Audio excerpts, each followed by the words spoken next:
राजद्रोह कानून जो आपकी सरकार ने लगाया, पुलिस ने लगाया है, कि आपको लगता है वो ठहरेगा कोर्ट में? क्योंकि कोर्ट में अक्सर इस तरह से पहले भी कार्टून बनाने पर, इधर उधर के मुद्दों पर कई लोगों पर राजद्रोह लगा, वो कोर्ट में स्टैंड कर नहीं पाता है।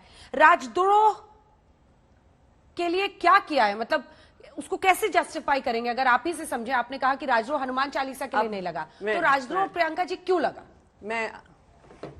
मैं आपको समझाती हूँ। आपको याद है प्रधानमंत्री जी पंजाब गए थे और फार्मर्स वहां पर प्रोटेस्ट कर रहे थे और कहा गया था उनके सिक्योरिटी मेजर्स को ब्रीच कर उनकी जान को हमला किया गया है, जान पे किसी तरीके का खतरा था।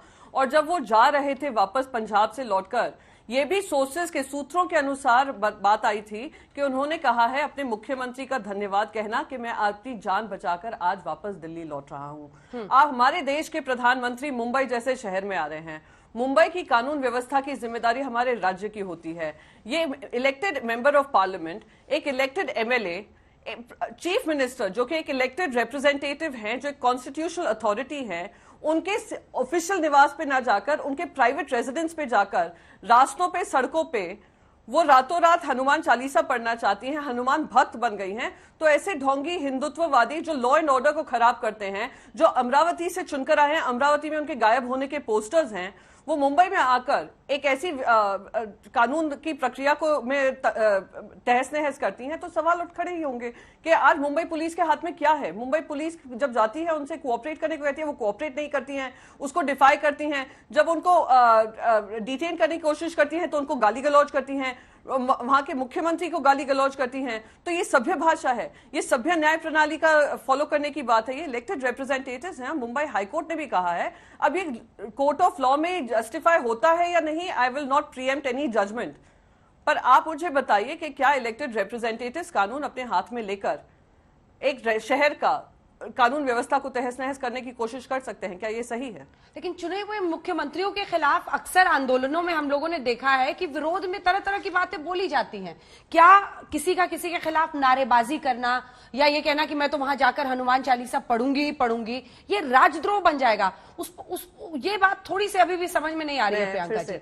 उनके खिलाफ तमाम आपराधिक कानून लग सकते हैं जब उन्होंने न्याय कानून व्यवस्था को तोड़ने की कोशिश की, लेकिन राजद्रोह, क्योंकि मैं अलाउ मी टू कंप्लीट, राजद्रोह लगना चाहिए या नहीं लगना चाहिए वो कोर्ट निर्णय करेगा पुलिस के अनुसार। और पुलिस ने जो सेक्शंस लगाए हैं उस हिसाब से लगाए हैं, क्योंकि जो मुंबई पुलिस फोर्स है, मुझे याद है जब एक सुसाइड केस हुआ था जो सीबीआई के हवाले गया था, जिसका फाइनल क्लोजर रिपोर्ट आज तक नहीं मिली है, उस पर भी बहुत चर्चा हुई थी। मुंबई पुलिस पे उंगलियां उठाई गई थी कि उन्होंने इन्वेस्टिगेशन सही नहीं किया है। समय बहुत बलवान होता है और सत्य हमेशा उजागर होता है। तो यहां पर भी यही मामला बन रहा है, जहां पे किसी तरीके से कोऑपरेशन नहीं हुआ हो, जहां पे बकायदा कहा हो। और ये जिस दिन उन्होंने थ्रेट दिया था कि मैं अभी जाकर चैलेंज, ओपन चैलेंज देती हूं, तो मुख्यमंत्री के बारे में नारे नहीं लगाए थे। एक और बात आपको क्लियर कर दूं, मुख्यमंत्री के बारे में अनाप शनाप बोला था, गालियां तक दी थी। क्या ये एक सभ्य समाज का तरीका होना चाहिए? और मैं बस आपसे यही कहना चाहती हूं कि सुप्रीम कोर्ट, ये हाई कोर्ट निर्णय करेगा ये सही है या गलत। पर Mumbai police is an independent body, उनको काफी सम्मान है। स्कॉटलैंड यार्ड से उनकी तुलना की जाती है, उनको अंडर एस्टिमेट ना किया जाए। और आज तक उनका जो कन्विक्शन रेट रहा है वो as compare to anyone in the country सबसे बेहतरीन रहा है। तो मैं इस पे, मुंबई पुलिस पे किसी तरीके की हस्तक्षेप अप्रिशिएट नहीं करूंगी। और जो भी होगा वो कोर्ट डिसाइड करेगा। हाई कोर्ट ने एक निर्णय तो ले लिया है जहां पे उनकी एफआईआर खारिज करने को उन्होंने डिसमिस किया है। आने वाले समय में बाकी निर्णय भी लिए जाएंगे। शिवसेना आरोप लगाती है प्रियंका जी की मौजूदा सरकार जो है वो तमाम सरकारी एजेंसियों का गलत इस्तेमाल कर रही है। अब नवनीत राणा केस में यही आरोप विपक्ष आप पर लगा रहा है कि आप अपनी सत्ता का दुरुपयोग करके टारगेट कर रहे हैं। हनुमान चालीसा पढ़ना क्यों गुनाह हो गया? एक्चुअली मैं फिर से रिपीट करूंगी, हनुमान चालीसा पढ़ना कोई गुनाह नहीं है। हनुमान चालीसा सब बोलते हैं, सब अपने घरों में बोलते हैं। कोई ऐसे चुनौती दे देकर जब कहा जा रहा है लॉ एंड ऑर्डर बिगड़ सकता है, अगले दिन प्रधानमंत्री आ रहे हैं, आप मुख्यमंत्री के प्राइवेट रेजिडेंस पे जाकर इस तरीके से नहीं चैलेंज कर सकते हैं, फिर भी आप उनको खुली चुनौती देकर मुंबई पुलिस के बारे में नाप शनाप करके करते हैं।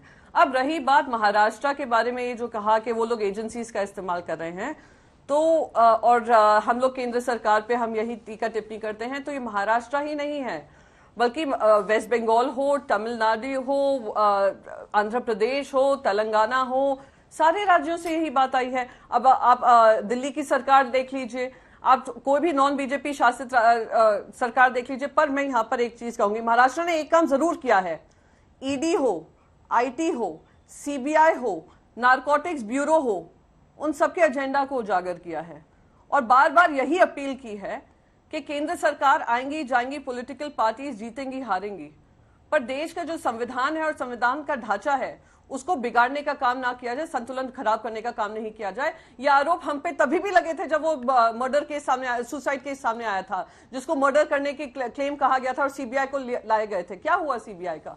तो मैं बार बार यही कहूंगी, बार बार जो केंद्र सरकार कर रही है वो जग जाहिर है, जनता के सामने है। यहाँ पर मुंबई पुलिस अपनी इन्वेस्टिगेशन कर रही है, जो हाई कोर्ट अपहोल्ड कर रही है उस पर भी सवाल उठाया जाए तो वो दुर्भाग्यपूर्ण है। सेंटर वर्सेस महाराष्ट्र तो नहीं है कि संजय राउत पर ईडी का शिकंजा कस रहा है, नवाब मलिक अभी भी जेल में है, तो इधर से जिसको बीजेपी का सपोर्ट मिला हुआ है उसको अरेस्ट किया जाए।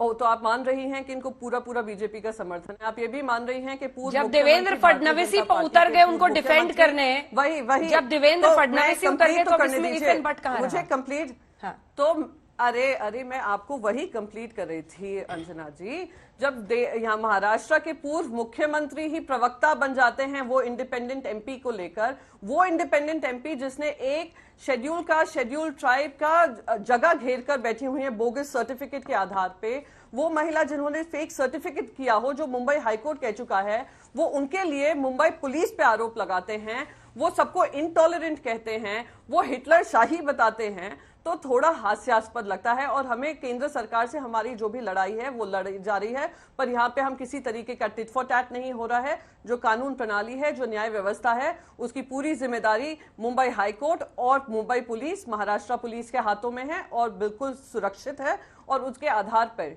डिसीजंस लिए जाएंगे। इसमें सरकार का कोई भी इंटरफेरेंस नहीं है। एक आखिरी सवाल आपसे, मूल प्रॉब्लम क्या है प्रियंका जी? मूल प्रॉब्लम यह है कि कह रहे हैं कि नवरात्र और जगरातों में जितने भी लाउड स्पीकर्स थे वो बंद हो गए।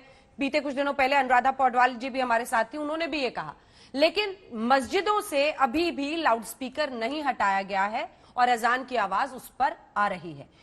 यहीं पर प्रॉब्लम है, जिसको लेकर आज सर्वदलीय बैठक भी हुई थी, लेकिन उसमें ना मुख्यमंत्री पहुंचे, ना पूर्व मुख्यमंत्री फडणवीस पहुंचे, जो बड़े नेता नहीं पहुंचे। मस्जिदों से इस तरह के लाउड स्पीकर्स को, जबकि कोर्ट का ही ये कहना है कि अजान is essential, loud speaker is not. Loud speakers को हटाने में महाराष्ट्र सरकार अंजना जी झक रही है। अंजना जी, एक सवाल है आपसे, इस देश के कितने राज्यों में मस्जिदों से लाउड स्पीकर निकल चुके हैं? अगर आप मुझे उसका जवाब दे देंगे। एग्जैक्ट डेटा तो हमारे पास नहीं है, चलिए मैं उसको भी कम करती हूँ। किसी भी राज्य में नहीं, मैं उसको भी now I make it simpler for you. BJP के कौन से शासित राज्य हैं जहां से लाउड स्पीकर हटाए गए हैं? कोई भी नहीं है। तो महाराष्ट्र पे फोकस क्यों हो रहा है? वो लाउड स्पीकर पे नहीं हो रहा है, वो राजनीतिकरण पे हो रहा है। इनको लगता है कि जो यूपी का मॉडल अपनाकर अभी इलेक्शंस जीते हैं कि ध्रुवीकरण महाराष्ट्र में चलेगा। महाराष्ट्र की 12 करोड़ जनता काफी सक्षम है, समझदार है, वो इस पूरे झांसे में आने वाली नहीं है। और बार बार गवर्नेंस की जगह इन मुद्दों पे इसलिए भटकाया जा रहा है क्योंकि आज सरकारों के पास, केंद्र सरकार के पास जो बढ़ती हुई बेरोजगारी है उसका जवाब नहीं है, बढ़ते हुए दाम है उसका जवाब नहीं है, पेट्रोल प्राइसेस का जवाब नहीं है, बढ़ती हुई कुकिंग गैस के जो प्राइस हैं उसका जवाब नहीं है। इन सबका जवाब नहीं है, इसलिए देश महाराष्ट्र की जनता का ध्यान भटकाने का काम कर रहे हैं। पर महाराष्ट्र की सरकार अपनी प्रॉमिसेस पे कायम है और हम काम करते रहेंगे। बहुत धन्यवाद आपका। प्रियंका चतुर्वेदी जी, सांसद शिवसेना की, जिन्होंने कहा कि हम राजद्रोह इसलिए नहीं लगा है कि हनुमान चालीसा पढ़ा गया है, लेकिन राजद्रोह मुख्यमंत्री के खिलाफ उनके अपशब्द और तमाम अन्य मामले, क्योंकि प्रधानमंत्री का भी वहां पर दौरा था, इन वजहों से लगा है। दूसरी तरफ कोर्ट ने जो सही ठहराया है महाराष्ट्र सरकार के स्टैंड को, इस पर वो चर्चा करते हुए ना ही उन्हें साफ किया कि ये बदले की भावना से की हुई कार्रवाई नहीं है,